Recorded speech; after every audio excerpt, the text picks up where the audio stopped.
Hello అండి అందరికీ. సమాజం ఎంత అభివృద్ధి చెందినప్పటికీ కూడా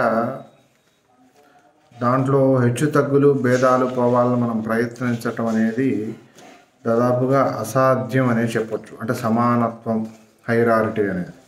ఎందుకంటే ఇప్పుడు మనం సపోజ్ ఒక ఫ్లైట్లో వెళ్తున్నాం అనుకోండి, అక్కడ high class, economic class, lower class ఇట్లా ఉంటాయి, బిజినెస్ క్లాస్ ఇట్లా. సో కాబట్టి ఈ భేదాన్ని మనం మార్చలేం. కానీ అలాంటి ఒక పరిస్థితి ఇప్పుడు సమాజంలో పోవాలి అనే చాలామంది కూడా ప్రయత్నించారు, కానీ విఫలమవడం జరిగింది. ఈ మధ్య సుప్రీంకోర్టులో కూడా పిటిషన్ వేశారు, దేవాలయాలలో ఈ విఐపి సంస్కృతికి రద్దు చేయాలి, హైరారిటీకి, ఇది ఆర్థికంగా లేని వాళ్ళని వివక్ష చూపుతున్నట్టుగా ఉంది అని చెప్పి దాని మీద సుప్రీంకోర్టు మేము ఆదేశించలేము, ఆ విధంగా చెయ్యమని. అది ఆయా సంస్థలు, ప్రభుత్వాలు కలిసి తీసుకోవాల్సిన నిర్ణయం అని చెప్పినాయి. సో ఈ హెచ్చుతగ్గులు ఇప్పుడు మనం ఇదంతా ఎందుకు మాట్లాడుకుంటున్నామంటే, దేవాలయాలలో ఎవరు ఎక్కడి నుంచైనా కూడా నిలబడి దేవుణ్ణి దర్శించుకోవచ్చు. కానీ నువ్వు ఇక్కడ నిలబడాలి, నువ్వు ఇక్కడే నిలబడాలి, ఇక్కడ నుంచి నిలబడాలి, ఇక్కడ నిలబడి దేవుణ్ణి దర్శించుకోవాలి, అక్కడ నిలబడి దేవుణ్ణి దర్శించుకోవాలని ఎవరైనా మనకు చెప్తే దానికి కారణం ఏంటి అనే ప్రశ్న మొదలవుతుందా లేదా? ఖచ్చితంగా మొదలవుతుంది. కానీ కొన్ని విషయాలలో వాటిని కారణం ద్వారా వచ్చే కార్యం కొంచెం హేతుబద్ధమైంది అయినప్పటికీ కూడా అలాంటి కార్యం లేకుండా మనం మాట్లాడడం కూడా చాలా తప్పే. ఎందుకంటే ఫర్ ఎగ్జాంపుల్ ఇప్పుడు జడ్జి ఉన్నారు, కోర్టులో జడ్జి ఒక సుపీరియర్ న్యాయమూర్తిగా, ఆయనకు ఒక స్థానం, పక్కన ప్రొటెక్షను, వాదనలు వినేందుకుగా ఎత్తైన ఒక డయాసు, ఇలా ఆయనకి ఆయన తర్వాత సీనియర్ లాయరు, తర్వాత జూనియర్ లాయరు, తర్వాత అటెండర్లు, తర్వాత ఇట్లా అధికారులు, వీళ్ళంతా ఉంటారు. సో అదొక సిస్టమ్.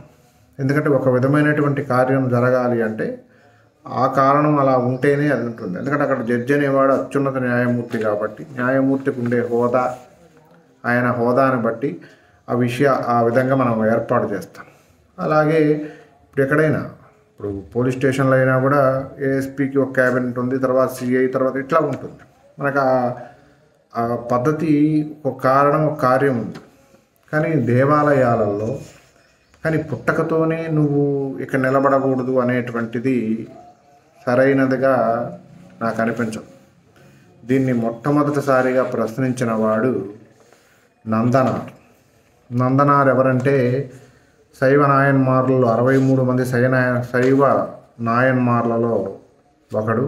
పరమశివ భక్తులైన 63 మంది నాయన్మార్లు ఉన్నారు కదా, వాళ్ళల్లో నందనార్ దేవాలయానికి వెళ్ళాడు. అక్కడ దేవుడిని దర్శించుకోవడానికి గుడి బయట నిలబడ్డాడు, గుడి చుట్టూయే తిరుగుతూ ఉన్నాడు అనమాట. గుళ్ళోకి రావడానికి ఆయనకు అనుమతి లేదు. దేనికంటే పుట్టకతోనే అనుమతి నిరాకరించబడింది. ఇక్కడ మనకు ప్రశ్న వస్తుంది, ఏమిటంటే ఎవరు నిరాకరించారు పుట్టకతోనే? ఎవరు ఆదేశించారు ఆయన లోపలికి రాకూడదు పుట్టకతోనే? ఆదేశాన్ని ఇచ్చిన వారెవరు? ఎప్పుడు ఇవ్వబడింది? ఈ కథ చూస్తే నందనార్ అలా వచ్చి నిలబడ్డాడు. శివపెరుమాళ్, శివుడికి ఆ అధికారం ఉంది ఆయన్ని లోపలికి రాకూడదని చెప్పడానికి. కానీ శివుడు భుజాల మీద ఆయన ఎక్కించుకొని లోపలికి తీసుకురండి అని ఆదేశించాడు. ఇది కథ. దీంట్లో శివుడే వాళ్ళు లోపలికి రాకూడదు, వాళ్ళకి అనుమతి లేదని చెప్పినట్టుగా కథలో ఉంది. కానీ శివుడే ఆయన లోపలికి తీసుకురమ్మన్నాడు. శివుడు లోపలికి తీసుకురమ్మన్నాడు అంటే ఆల్రెడీ ఎవరో ఈ నియమాన్ని ఆడ పెట్టాడు. ఇంతకుముందే ఉంది ఆ నియమం, పుట్టకతోనే నువ్వు లోపలికి రాకూడదు, రావచ్చు అని. సో వీళ్ళు రాకూడదు, వీళ్ళు రావచ్చు అనే దానికి హిందూ సనాతన ధర్మంలో ఏ విధమైనటువంటి నియమము లేదు. మరి ఇలా చెప్పింది ఎవరు? దేవాలయాల్లోకి రావచ్చు, వీళ్ళు రాకూడదు, వీళ్ళు రావచ్చు అని. అంటే దేవాలయ వ్యవస్థ మీద నమ్మకం లేని వాళ్ళు రాకూడదు అనే దానికి ఒక నియమం ఉంది. అసలు దేవాలయ వ్యవస్థ మీద నమ్మకం లేదు, దేవుడు అంటే నమ్మకం లేదు, వాళ్ళు దేవాలయాల్లోకి రాకుండా మీరు రావద్దు దేవాలయాల్లోకి అనడం సబబైన విషయం అయినప్పటికీ, దేవాలయ వ్యవస్థ మీద నాకు నమ్మకం ఉంది, దేవుడి పట్ల మాకు అపారమైన భక్తి ప్రతులు ఉన్నాయన్న వాళ్ళను కూడా పుట్టకతో మీరు దేవాలయాల్లో అడుగు పెట్టకూడదనే నియమం ఎలా వచ్చిందంటే ఆగమాలలో చెప్పారు. శైవులకి 28 ఆగమాలు, వైష్ణవులకి 2 ఆగమాలు ఉన్నాయి. ఈ ఆగమాలలోనే వీళ్ళు ఈ మండపం వరకు రావచ్చు, వీళ్ళు ఈ మండపంలోకి రాకూడదు అని ఉంది. నేను వాటి డీటెయిల్స్లోకి అయితే వెళ్ళడం లేదు. శైవాగమం, అలాగే శైవాగమాల పట్టి, అలాగే వైష్ణవాగమాలు, వీటిల్లో శివాచార్యాల దగ్గర నుంచి పరిచారికల వరకు గర్భగృహంలోకి వెళ్ళొచ్చు. పరిచారకులు అంటే ఈ నైవేద్యం చేసి తీసుకెళ్ళేవాడు. వీళ్ళ వరకు గర్భగృహంలోకి వెళ్ళొచ్చు అని ఉంది. అలాగే వీళ్ళలో కూడా శివాచార్యులు, పురోహితులు మాత్రమే శివలింగాన్ని ముట్టుకోవచ్చు అని, అంటే వీళ్ళిద్దరే ముట్టుకోవచ్చు, ఇంకెవరు ముట్టుకోవడానికి.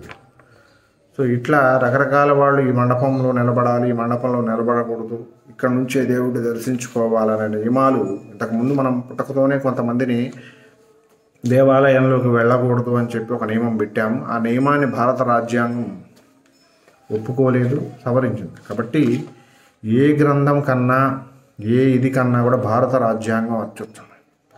ఇంతకుముందు మీరు వంట రాని వాళ్ళు, మీరు లోపలికి రాకూడదన్న వాళ్ళని ఈరోజు భారత రాజ్యాంగం అనుమతించింది. అది అస్పృశ్యత కిందకు వస్తుంది, అది నేరం కిందకు వస్తుంది. కాబట్టి మీరు వాళ్ళని అనుమతించాలి అని చెప్పి చెప్పడం జరిగింది.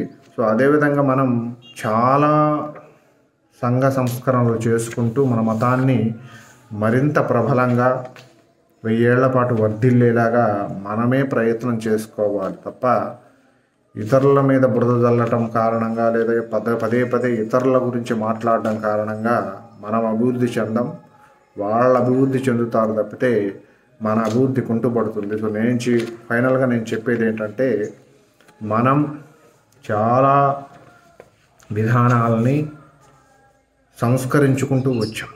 సో బాల్య వివాహాలు, అలాగే సతీ సహగమనం, వితంతు పునర్వివాహాలు, ఇవన్నీ కూడా పోరాటాల ద్వారా హిందూ మతంలో ఈరోజు చాలా విజయవంతంగా ప్రవేశపెట్టబడ్డాయి. ఆనాటి సంఘ సంస్కర్తలు, హిందూ మత గొప్ప గురువులు అంతా కూడా వీటిని నిరాకరించారు. ఆయా కాలమైన పరిస్థితుల కారణంగా వీటిని అంగీకరించారు, పాత విధానాలను ఖండించారు, కొత్త విధానాలకు వచ్చారు. సో ఇప్పుడు కూడా మనం అలాంటి విధానాలని మరింత సంస్కరించుకుంటూ మన సనాతన ధర్మాన్ని మరింత ముందుకు తీసుకెళ్లే ప్రయత్నంలో ప్రతి ఒక్కరూ భాగం అవ్వాలనేది నా కోరిక. Thank you.